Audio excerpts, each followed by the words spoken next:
Il est 13h30 à Paris. Bienvenue dans le Club du Mondial, votre rendez-vous 100% foot avec toute notre team au complet du mercredi. Vous la connaissez désormais avec Wamo. Xavier Chemisseur, bonjour à tous les deux. Salut Benoît Perrochet. Bonjour Elisabeth, salut Xavier, salut Hervé, bonjour à tous. Encore beaucoup de choses à vous dire, des émotions. On en a vécu encore pas mal ces dernières heures dans cette Coupe du Monde. Et oui, à l'image de ces larmes encore, larmes de joie, cette fois pour Lionel Messi. L'Argentine a réussi hier soir une incroyable remontada. C'était face à l'Égypte. Score final de cette rencontre renversante, 3-2. Les Argentins qui s'envolent en quart de finale. Les Égyptiens ne décolèrent pas après le refus d'un but. La fédération égyptienne qui dénonce des erreurs flagrantes et réclame aujourd'hui l'exclusion de l'arbitre qui était français. Et dans l'instant bleu, on ira prendre le pouls au sein de l'équipe de France à la veille de la rencontre face au Maroc. Derniers instants de préparation et toujours l'incertitude autour, Benoît, d'Aurélien Tchouaméni. Absolument, Aurélien Tchouaméni qui est encore aux soins et qui s'est lancé dans cette course contre la montre pour être remis à temps, remis sur pied avant ce quart de finale face au Lion de l'Atlas. On vous en parle dans un instant. Et puis comme chaque jour, le Mondial 2.0, la traîne du Mondial. Si vous aimez les animaux de compagnie, vous allez être gâtés. Ce chien visionnaire qui vote France sous la pression, attention, de Kylian Dictator. Et puis on vous emmènera dans cette newsroom d'une télé en Argentine au moment de la qualif de l'équipe de Messi, folie totale. Un peu comme chez nous à France 24, les jours de match pour nos Bleus. Mais France 24, c'est une rédaction multiculturelle et on supporte tout le monde ici. Voilà, mais c'est pas la dictature comme on le voit à l'écran. On vous laisse les images d'ambiance pendant quelques instants. Vous avez le programme Le Club du Mondial. Allez, c'est parti, on y va.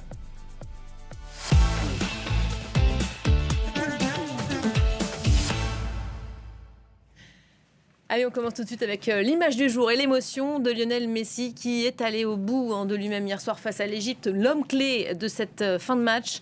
L'équipe face au Pharaon. Encore une fois, les Argentins s'en sortent grâce à leur numéro 10, Lionel Messi, qui marque de plus en plus cette Coupe du Monde de son empreinte. Oui, parce que l'Argentin a encore été décisif, parce que lorsque la situation semble inextricable, Lionel Messi est encore là, il est toujours là, capitaine d'une équipe entièrement tournée vers lui, qui s'en remet toujours à lui pour trouver la solution, capitaine d'une équipe qui semble aujourd'hui insubmersible. Et l'Argentine qui a eu besoin d'un nouveau miracle hier pour s'en sortir. Oui, ça avait déjà été le cas en huitième de finale où ils avaient été poussés jusqu'en prolongation par de héroïques Capverdiens. Cette fois, les champions du monde ont bouclé l'affaire dans le temps réglementaire après un improbable renversement de situation en fin de match. L'Argentine qui était menée 2-0 à 10 minutes de la fin du temps réglementaire. L'Égypte tenait le plus grand exploit de son histoire en Coupe du Monde.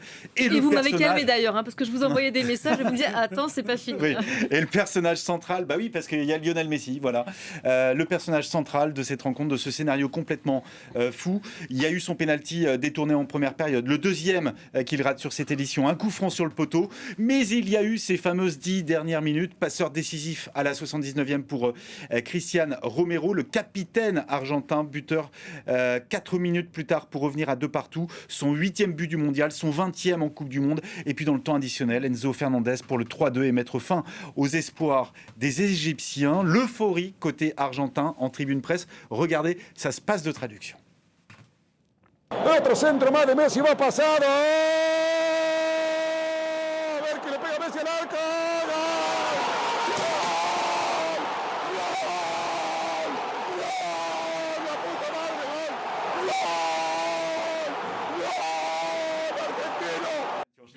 Moi, ça m'étonne toujours. Et effectivement, on ne va pas traduire, Benoît, la ferveur, on va le dire comme ça, de ce commentateur. Regardez ces images de Buenos Aires hier. Des dizaines de milliers de supporters ont assisté à la qualification de l'Albi Céleste. Quelle ferveur, quelle passion. C'est sans doute l'un des pays dans le monde, sinon le pays dans le monde, où on vibre le plus à chaque fois que l'Albi Céleste est sur le terrain. Oui, c'est un pays dans lequel le foot a vraiment une grosse importance parce que dans l'imaginaire, la sélection nationale fait vraiment partie des couleurs. Et ça le foot a toujours été une réponse même aux problèmes politiques, sociopolitiques du pays. Et puis on se rappelle quand même de la main de Dieu de Maradona contre l'Angleterre, que le pays a vécu comme une victoire, comme une revanche de la guerre des Malouines. Donc en fait, il y a une vraie volonté à la fois politique et sociale de s'intéresser au foot dans ce pays-là. L'Argentine, c'est Marseille. Pour résumer, en fait, en gros, c'est un endroit où parle, on pense football, où ça fait partie des gènes, où ça fait partie de la vie au quotidien. Tout Et il y a petit, toujours cette dimension tout petit, un dès la peu naissance, politique, en fait, c'est vrai. En fait, tout est un peu lié au niveau de l'identité, pour le meilleur et pour le pire. Quand on suit des Coupes du Monde avec des supporters argentins, c'est quelquefois un petit peu agité, et voire pas toujours respectueux. Ils sont pas toujours, ils laissent pas toujours une très belle image dans les pays où ils passent, mais c'est vrai qu'il y a une ferveur et une passion pour le jeu qui est assez incroyable et assez rare. Alors les Argentins qui ont appris à souffrir dans cette Coupe du Monde, ça avait été le cas face au Cap-Vert, ça avait été le cas donc la nuit dernière. C'est un peu leur marque de fabrique dans cette Coupe du Monde, cette résilience des Argentins qui souffrent mais qui se qualifient. Oui, mais en fait, par moments, le foot peut être terriblement injuste, parce que hier, je me faisais la remarque, Lionel Messi va sortir juste après Cristiano Ronaldo, après un match où finalement, il n'avait rien réussi. Il avait eu du mal, il n'arrivait pas à éliminer une seule personne, il avait été vraiment bien pris en étau, les Égyptiens étaient bien placés, avaient utilisé leur vitesse sur des contres, donc je me disais, allez, c'est fini, au revoir, cette génération qui nous a fait cette génération qui nous a fait rêver, et puis voilà, en 5 minutes, il a tout changé. C'est le genre de joueur qui fait qu'on aime le foot, parce qu'effectivement, vraiment, on ne s'y attendait plus, personne ne s'y attendait. Et puis, la lumière. Ce match-là, c'est ce qui fait qu'on regarde un match de foot. Parce que très clairement, ça commence l'Égypte qui marque un but à l'Argentine, déjà c'est la grosse cote. L'Égypte qui mène face à l'Argentine, championne du monde en titre, c'est la grosse cote. Tout le monde attend Messi, les polémiques sur l'arbitrage et tout. Puis finalement, on a ce retournement, cette remontada qui fait que quand même, on est dans de l'exceptionnel et dans des matchs qui marquent, qui restent. C'est un match qu'on retiendra de cette Coupe du Monde. Il y en a beaucoup, on va les oublier. Celui-là, globalement, on peut le garder. Comparé au France-Paraguay, par exemple, celui-là, effectivement, ça valait. Il y en a plein d'autres qu'on oubliera assez facilement. On va écouter tout de suite la réaction de Lautaro Martinez en zone mixte, qui parle évidemment de qui ? Du capitaine. On le voit dans tout ce qu'il fait sur le terrain, tout ce qu'il nous montre jour après jour. Je le regarde pour moi parce que c'est incroyable, parce que c'est notre guide, notre point de référence, notre leader. Et aujourd'hui, le voir courir et à la fin, le voir s'émouvoir aussi. Je lui ai dit sur le terrain de profiter parce qu'il le méritait, que nous allions continuer à tout donner pour nous-mêmes, mais surtout pour lui, parce que c'est sa dernière Coupe du Monde et qu'il nous a tellement apporté. Ça pleure beaucoup sur le terrain quand même, hein, messieurs. On avait Neymar, alors dans une autre ambiance forcément il y a quelques jours, mais là aujourd'hui Lionel Messi qui pleure d'émotion, ça c'est assez rare. Oui, c'est assez rare, mais je pense qu'il y a un nouveau Lionel Messi avec l'équipe d'Argentine depuis 2021 quand ils ont gagné la Copa América. Parce que pendant longtemps, quand il brillait en club, il avait du mal avec la sélection. C'était une vraie difficulté. On lui a même reproché à un moment de pas être un vrai Argentin comme il a grandi en Catalogne. Et depuis, et même sur le plan statistique, parce qu'il marque la plupart de ses buts après 35 ans, donc depuis 2022. Et il a vraiment changé, il est vraiment leader. Et quand on dit que c'est sa dernière Coupe du Monde aujourd'hui, je veux bien le croire, mais... J'ai une question justement, après un match comme ça leur redonne une énergie incroyable. Ça va être compliqué de les affronter derrière, non ? Après, c'est difficile parce que vraiment, sur l'ensemble du match, on a vu quand même de grosses lacunes sur le plan tactique, sur le plan physique. Ils semblent dépassés. Et vraiment, je pense que la demi-finale, le quart de finale sera difficile. Après, comme on dit, ce genre de joueur comme Lionel Messi, comme ce qu'on espérait sur Neymar, c'est que sur une action, il peut vous faire changer un match. Alors, côté argentin, évidemment, on se réjouit de cette qualification, de cette fin de match qui restera dans l'histoire. Le son de cloche, il est totalement différent. Vous pouvez l'imaginer du côté de l'Égypte où dès hier soir on pointait du doigt l'arbitrage français de cette rencontre. Écoutez.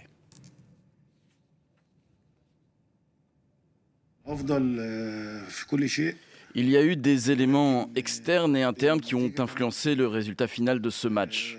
Il est clair que la pression exercée sur l'arbitre français avant le match par l'Argentine a porté ses fruits parce qu'il est français et qu'il y a l'équipe de France. La victoire de l'Argentine est totalement imméritée et je vous promets qu'une fois de retour en Égypte, je ne regarderai plus un seul match de cette Coupe du Monde car il n'y a aucune justice. On entend le sélectionneur égyptien, on se demande s'il est mauvais perdant ou pas. En tout cas, les questions d'arbitrage, il faut qu'on en parle, qui sont quand même au cœur de notre Coupe du Monde cette année. Est-ce que l'arbitre a été partial comme le prétendent les Égyptiens aujourd'hui? Un but annulé côté égyptien, le 3e but argentin entaché peut-être aussi d'une faute au départ sur Mohamed Salah. On en pense quoi objectivement de l'arbitrage sur ce match-là? Moi, je dirais que ce qui est impressionnant pour moi, c'est de montrer que la vidéo n'a finalement rien changé. Parce qu'en réalité, sur deux situations quasi identiques, l'une a peine la faute et l'autre non. Parce que c'est vrai que Mohamed Salah, on lui marche sur le pied. On peut dire que le ballon, mais il n'avait pas encore perdu le ballon. On peut dire qu'il n'était plus en position, mais il n'avait pas encore perdu le ballon. Il était un peu en déséquilibre déjà. Mais il n'avait pas le ballon. Et surtout, la VAR ne se manifeste pas pour que l'arbitre aille voir. Donc en réalité, c'est ça qui semble être... on semble toujours avantager les gros pays de football. Et ça, malgré le fait que... Et les arbitres qui laissent davantage jouer aussi. C'est la consigne qu'ils ont reçue au début de cette Coupe du Monde. C'est aussi le pendant de laisser jouer. Peut-être que si on siffle la faute sur ça, effectivement, du coup, il n'y a pas le but. Mais c'est assez étonnant aussi. On laisse jouer, mais ça dépend qui aussi. Il y a ça aussi. Mais après, les Égyptiens ont beau jeu. Attention, Xavier, si on siffle la faute sur ça, là, c'est pénalty. Oui, tout à fait. Il n'y a pas de but, c'est pénalty. C'est dans l'autre sens. Et du coup, ça change totalement.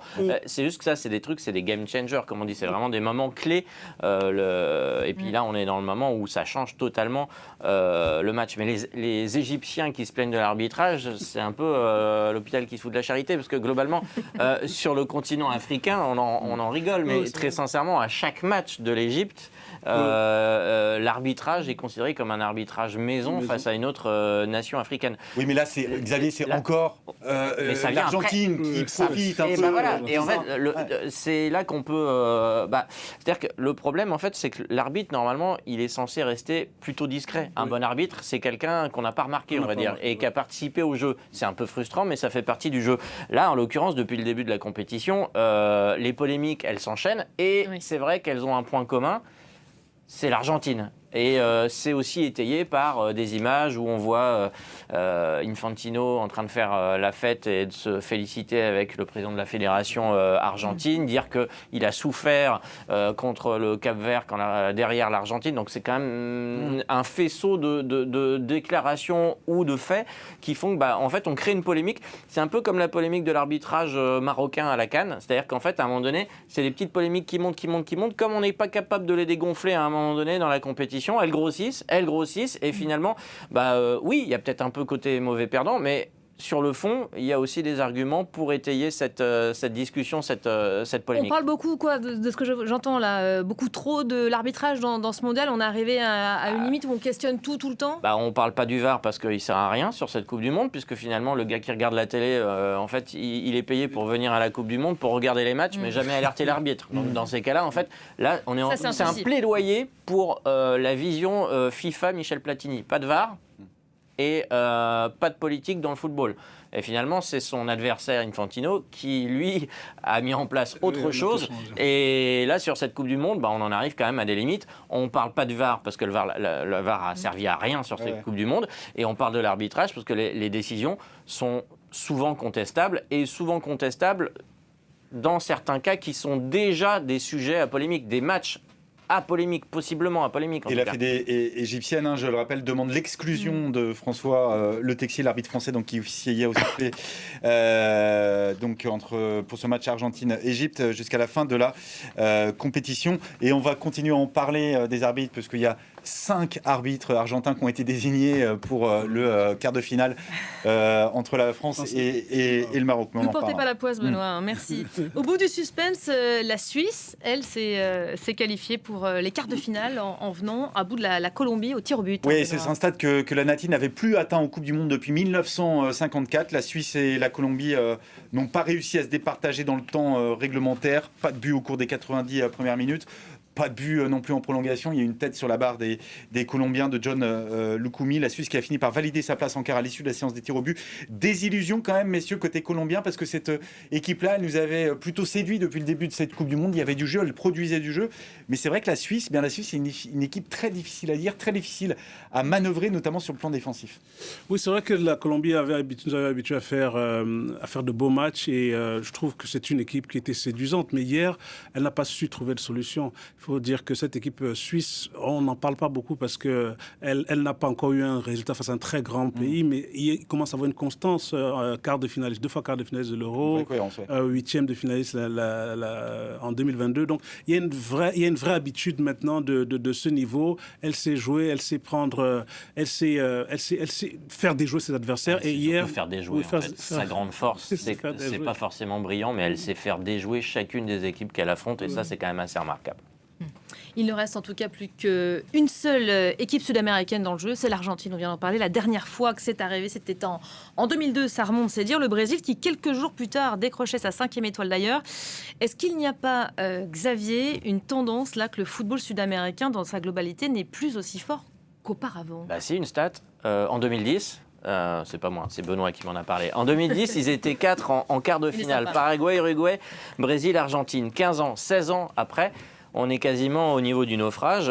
Naufrage pour le Brésil. La dernière fois que ça leur est arrivé d'être éliminé à ce stade-là, c'était en 90. À l'époque, il y avait des très vieux et puis des gens qui étaient en train de pousser un peu, des Romario, des Bebeto. Une génération qui allait quand même être pas mal. Et puis, je crois que c'était l'écart en 2018 et 2022. Mais l'écart pour le Brésil, déjà, c'est une tendance. Ça veut dire que quand même, ça fait quelque temps que le patient va mal. Les talents sont là, mais font peut-être plus rêver non plus très très haut dans les compètes. Et c'est le pays qui est le plus grand exportateur de talents au monde, quasiment 1500 joueurs brésiliens à travers le monde, devant la France. Tous jouent alors à l'étranger, il y en a même qui prennent ensuite les nationalités dans des pays du Golfe ou au Japon ou en Corée, mais le souci du Brésil finalement c'est sa structure, c'est sa fédération, c'est aussi peut-être le fait que les talents ils partent de plus en plus tôt et ils sortent un petit peu du spectre naufrage brésilien donc, et puis naufrage uruguayen, un pays de 3 500 000 habitants qui réalise un miracle permanent, un pays qui a gagné historique la Coupe du Monde, 2 Coupes du Monde à son actif, mais qui cette fois, qui cale plus réellement de grinta, plus de talent offensif non plus depuis le départ de Luis Suarez. Il y a des milieux, il y a des défenseurs, mais ça ne joue pas vraiment ensemble. Il y a plus cette volonté non plus qui permettait à cette équipe de se sublimer. Et puis la sauce Bielsa, elle a fait pchit, élimination de la phase de groupe. C'est assez rare, sortie de la phase de groupe pour l'Équateur, qui était un pays qui prenait la place de pays traditionnellement qu'on voyait dans la compétition, le Chili ou le Pérou. Il faut aussi rappeler que les meilleurs troisièmes se qualifiaient. Donc, c'est ça, voilà. Il y avait la place, là, il y avait la place, mais le Brésil a failli pas se qualifier en phase de groupe dans sa zone, et puis à un moment donné, il était contesté également dans sa poule. Le Paraguay a fait du Paraguay avec des coups, vraiment beaucoup de coups, et puis des coups et un peu de sueur, mais finalement, c'est assez traditionnel pour le Paraguay, mais ça fait pas un projet de jeu. C'est dans l'ADN du foot sud-américain, mais très clairement, en fait, on n'avait pas de projet de jeu réel. C'est un peu le cas de beaucoup de ces pays. Et puis, la Colombie, qui a été chatoyante par moment, qui arrive en 8e, c'était plus ou moins son niveau attendu, mais qui, face à la suite, n'a pas réussi à trouver la solution, parce qu'en fait, très sincèrement, c'est le niveau mondial, avec des équipes qui te font déjouer. Alors, certaines équipes sud-américaines sont capables de le faire, mais finalement, c'est un petit choc culturel auquel, bien finalement, la Colombie n'est pas parvenue à répondre. Et puis, le dernier qualifié, finalement, c'est l'Argentine, mais il faut imaginer on parle d'un qualifié à 10 minutes près de jeu. C'est-à-dire qu'en fait, il a failli pas avoir d'équipe sud-américaine, et grâce à un talent, une remontada, grâce à un talent, Léo Messi, individuel, avec Messi, ça passe tout juste. Alors imaginez, sans Messi, c'est la question qui va se poser, sans Messi, qu'est-ce qui reste finalement sans Neymar, sans ces joueurs-là, qu'est-ce qui restera finalement de ces sélections qui, pour l'instant, sont peu inspirante. Mais regarde la solution. Non, je sais pas si j'ai envie de rebondir. Non, mais c'est surtout qu'en fait, plus que le déclin du foot sud-américain, c'est plutôt la constance à ce niveau du football européen, parce que là, il y a 6 équipes européennes qui participent au quart de finale. On a eu peur quand même pendant la phase de groupe avec des équipes comme l'Écosse, comme l'Allemagne. Oui, c'est vrai qu'il y a eu un écrémage, parce qu'il y avait 3 de plus, et le football européen de 2e niveau n'est pas au-dessus, mais on est quand même dans une constance depuis, avec des quarts de finale, effectivement, où il y a entre 5-6 équipes. C'était en 2010. C'est la confédération qui envoie le plus d'équipes au mondial. Oui, mais il y a des équipes qui ne sont pas là, genre l'Allemagne, les Pays-Bas. Oui, mais malgré tout, il y a un renouvellement. Même quand il y a un renouvellement de génération, il y a une constance à ce niveau. Effectivement, en 2010, c'est l'année où il y en a le moins, 3. mais c'est aussi l'année où il y a une finale entre 2 pays européens et c'est la première fois où une sélection européenne gagne en dehors d'Europe. Parce que jusqu'à là, c'était le Brésil seulement qui avait gagné en dehors de sa confédération et depuis 2010, l'Europe arrive à gagner en dehors de l'Europe. On jette un œil peut-être au quart, donc on connaît désormais tous les pays qualifiés pour ces quarts de finale. Oui, qui vont se disputer sur 4 jours à partir de demain, un match par jour. Le premier, évidemment, on va beaucoup en parler ces prochaines heures. France-Maroc, suivi d'Espagne-Belgique, Norvège-Angleterre, le duel entre Erling Haaland et Harry Kane. Et c'est ce dernier billet pour le dernier carré qui sera distribué. Et ça se jouera donc entre l'Argentine et la Suisse. L'Argentine qui... pour conserver sa couronne. Attention face à cette sélection helvétique, l'Argentine qui sort de 2 matchs quand même très difficiles dans cette phase à élimination directe. Bon, on parle des Bleus peut-être, à l'instant bleu, comme chaque jour. La France qui s'apprête à disputer son quart de finale, donc face au Maroc. Ce sera demain soir. Les Bleus qui ont basculé dans la préparation active de cette rencontre après la phase de récupération indispensable, après le combat en 8e de finale face au Paraguay. Pas de déplacement pour les Bleus puisque ce 8e de finale se disputera, ce quart de finale se déplacera à Boston demain soir. Absolument, une rencontre qui promet des duels corsés à tous les étages, notamment entre la ligne d'attaque des Bleus, dont tout le monde a salué les qualités depuis le début de la Coupe du Monde, mais que le Paraguay avait réussi à contenir en 8e. Les Marocains, vous allez le voir aussi à l'entraînement. Alors s'il fait beau et s'il fait chaud, même très chaud en Europe en ce moment, c'est pas du tout le cas dans cette zone nord-est des États-Unis. Conditions automnales. Après les températures records d'il y a quelques jours. Ah ouais, mais là ils sont en jogging, manches longues et tout. Il y a même certains de la pluie. En bonnet, de la pluie. Un bonnet qui est Il n'y avait pas d'Ismaël Saïbari sorti blessé face au Canada. Les qualités de cette équipe marocaine, c'est pas moi qui vais vous les donner, mais Dayo Upamecano qui est passé en conférence de presse. Ils ont progressé depuis 2022. C'est une équipe qui aime avoir le ballon, qui aime aussi les 1 contre 1, qui ont marqué beaucoup de buts. Et il va falloir être attentif, que ce soit défensivement ou offensivement, parce que c'est une équipe qu'on respecte. Mais on veut gagner ce match pour continuer dans cette compétition-là. Alors un absent côté marocain, Ismaël Salbari, je le disais, et Aurélien Tchouaméni qui est lancé dans une course contre la montre pour être remis à temps, mais ça sera sans doute pas suffisant. Et en fait, c'est un absent peut-être de taille parce qu'en fait, justement parce qu'on ne le voit pas. On voit beaucoup les autres de devant, mais avec Rabiot, il a fait partie du rééquilibrage de l'équipe de France. Si on ne les voit pas, c'est un peu comme l'arbitre. C'est justement parce que c'est ce qu'on leur demande, rééquilibrer, compenser et aller quelquefois un peu contre leur qualité. C'est vrai que Tchouaméni, il est central dans la tactique de l'équipe de France et dans l'équilibre de l'équipe de France. On a vu qu'au début, l'équipe de France, elle cherchait un peu ses marques et son équilibre. Tchouaméni, il a fait partie de ça, de ce côté rééquilibrage de cette équipe. C'est un joueur qui équilibre, c'est un joueur qui sait se placer au niveau de la défense, qui se sacrifie. Et moi, j'étais sûr que contre le Maroc, on jouerait avec 3 milieux défensifs. J'étais sûr qu'il remettrait son 4-2-3-1 asymétrique. Donc le problème ne se posera pas cette fois-ci.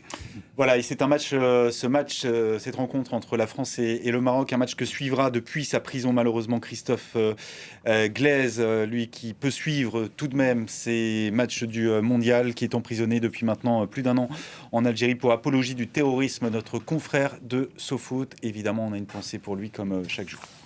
Voilà, pensez à Christophe Glaise, évidemment. Et puis pour finir, comme chaque jour, le Mondial 2.0, c'est la traîne du Mondial du jour.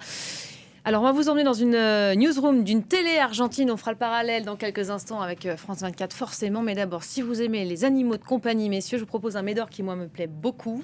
Il est visionnaire. Regardez.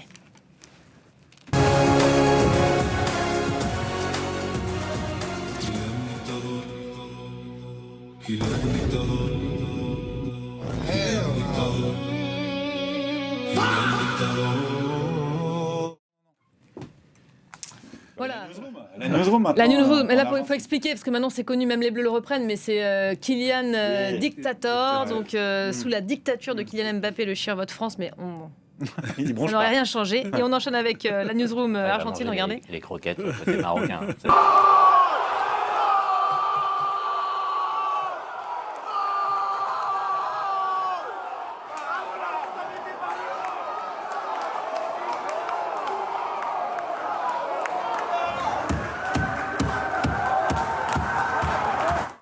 comme ça chez nous c'est demain la rédac soir. de France 24 demain soir. France-Maroc. Ouais.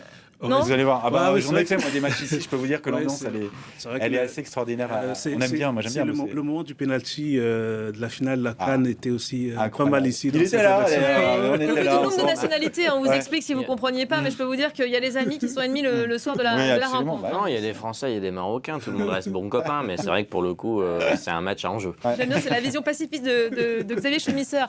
Bonjour. Merci à tous les deux, Hervé, Xavier. Merci, Salut Benoît, on Elisabeth. se retrouve Ouais, bien demain sûr. à la même heure, 13h30 pour le Club du Mondial. Quant à vous, restez à nos côtés. Évidemment, on se retrouve dans quelques instants pour une interview événement aux côtés de Catherine Vautrin, ministre française des Armées et des Anciens combattants. On passe à un tout autre registre. À tout de suite.